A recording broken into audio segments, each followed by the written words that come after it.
Well, we hope you got that. You have a role to play in ensuring that the budget passed by the National Assembly is the best document that Nigeria needs at this time. So keep looking at that document, and if you have any questions or something you're not clear about, get in touch with your representatives. Next is a report on some of the few activities that took place this week. The National Assembly is yet to resume for plenary this year. This, however, did not mean the Parliament was not in the news this week. The House of Representatives has asked the Minister of Finance and Coordinating Minister of Economy, Mrs. Ngozi Okonjo-Iweala, to answer the questions given to her by its Committee on Finance on the 2014 budget. Speaking at a pre-resumption press briefing, the chairman of the House Committee on Media and Public Affairs, Representative Zakari Mohammed, said the minister's answers would aid the House in the consideration of the budget. This follows the face-off between the minister and the House Committee on Finance late last year. The House Committee had given the Finance Minister 2 weeks to submit a written response to some questions. All that the Finance Committee has done was a mandate given to them by the Committee of the Whole, and they will have to report back to us, then we'll take a decision. Definitely on resumption, the Finance Committee will be mandated to brief us on how far it's gone with its assignment, and therefore we'll draw conclusions and inferences. And we as a House definitely would consider the Constitution or the budget. We are very responsive because money bills are not supposed to be toyed with. We will look at it with our microscopic lenses, but we will not be blackmailed or bamboozled to just assume that it's the case of garbage in and garbage out. The House spokesman also spoke on 2 separate incidents that involved 2 senators in their respective states.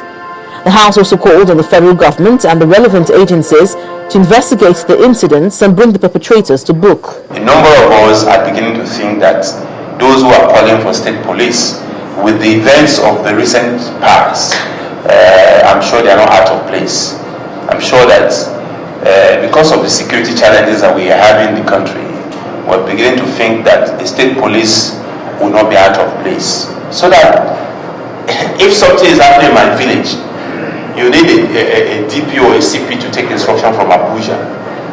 People will have lost their lives, maligned their lives before an instruction comes from Abuja, and of course damage will have been done. We need to begin to look at that because Nigeria is so vast in terms of our geographical locations for signals to be passed or one instruction to go through the hierarchy while lives have been lost.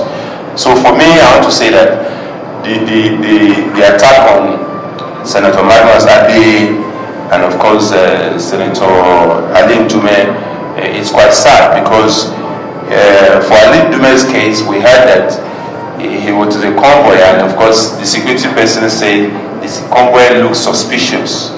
So I think it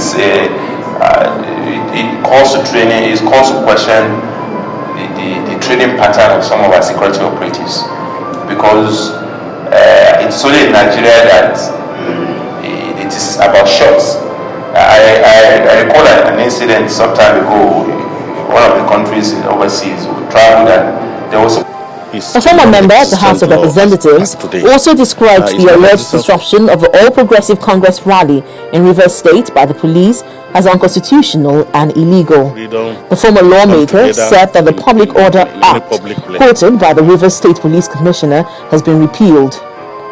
Assuming, but without conceding, that the public order is an existing law, it should recognize the overriding existence of Section 40 of the Constitution, which gives freedom to associate, freedom to come together in any public place, by guaranteed to all the citizens of the Federal Republic of Nigeria.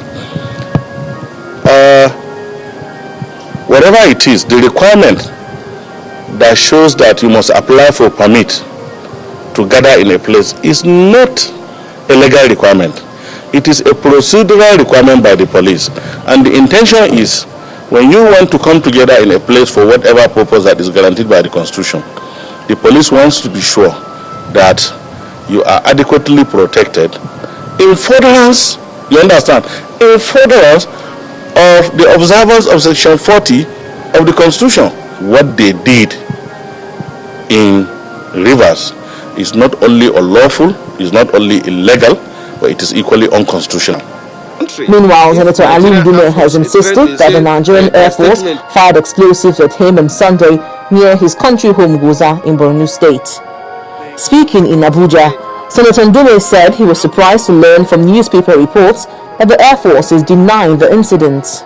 My wife and my children were really traumatized, but eventually they got contact with my aides that are with me, and they gave me the phone, and I told them I'm okay. It's just that there was a professional. I look at it as operational blunders, and I took it like that. I didn't take it as if I didn't know that today somebody will come in the newspaper and start denying that I, as a senator of the Federal Republic, will come and lie to say that I was shot. Well, actually, nothing like that happened.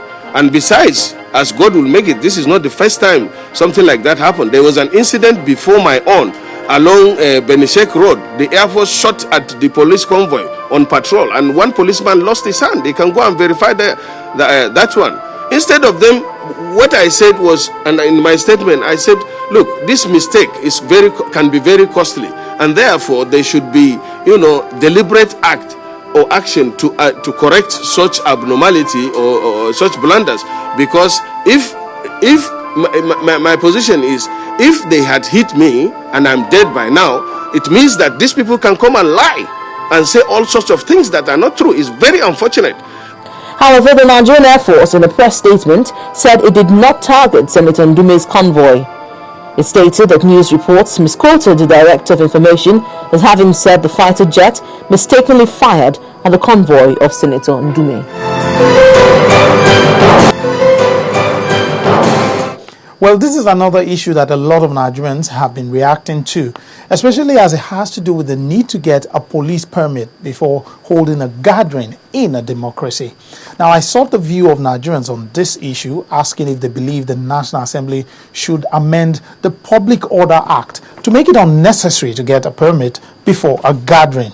A lawmaker in the House of Representatives, Yakubu Dogara, believes there is no need to amend the act. He says that section of the law has been declared unconstitutional by the courts, so it's not part of the law. Ignorance is not a defense, he says. It appears Lekon Adesheja agrees with the lawmaker. He says the Supreme Court has already made a pronouncement on the subject. No need for police permit to organize a peaceful gathering. And Badru rounded up with the ayes have it. Well, thanks for your contributions. Now, the news that President Goodluck Jonathan has signed the same-sex prohibition bill into law has been causing a lot of ripples here and abroad. While Nigerians have hailed the new law, some countries and some international agencies have raised their reservations. Other people have, however, voiced their concern over the practicability of enforcing this law without innocent people being victimized. Some have also wondered why this bill was passed and signed into law so quickly, while other bills such as the Petroleum Industry Bill, the Pension Reform Bill, the National Health Bill, and other crucial bills that will positively affect more Nigerians are waiting to be attended to. Questions that officials of the executive and members of the National Assembly are in a very good position to address. And if you're one of those thinking of these and other issues, don't hesitate to ask your representatives. After all, that's one of the reasons they're there for you. Well, if there are any questions you have or any issues you want to raise, you can get across to us on any of those addresses on the screen. Well, that's it for today. Thanks for being there. Bye.